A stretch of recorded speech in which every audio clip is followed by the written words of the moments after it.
What is the purpose of looking at others' vineyard when I lose my own vineyard?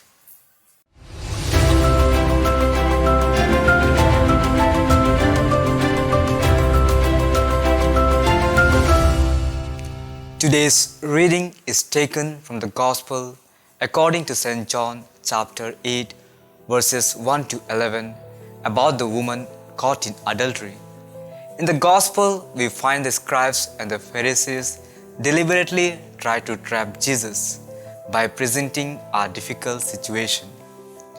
The law of Moses prescribes stoning of a married woman who commits adultery. Jesus asks his opponents to think of whether to follow or to reject the law.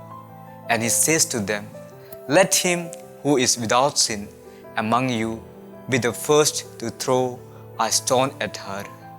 And he writes on the ground, "For it is written in the book of Jeremiah chapter 17 verse 13, Those who turn away from you shall be written in the earth, for they have forsaken the Lord."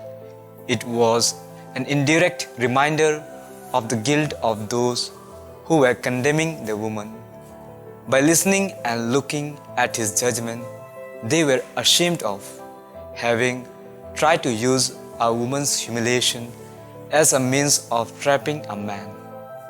Realizing that they have failed to trap Jesus, they left the place one by one, beginning with the older ones, and Jesus was left alone with the woman standing before him.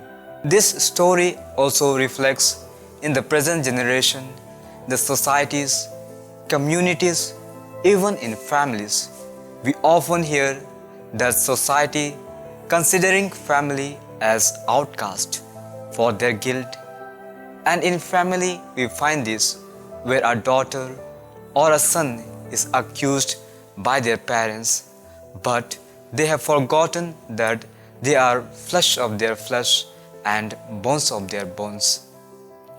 It also happens with us.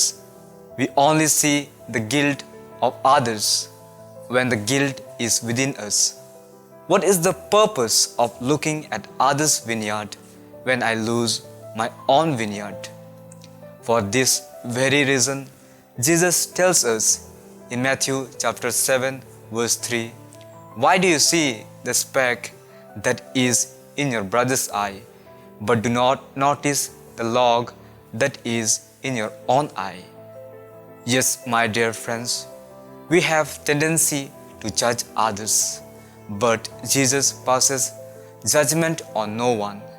As we are in the season of Lent, let us return to the Lord, as he says in Matthew chapter 9 verse 13, "I have come to call not the righteous, but sinners."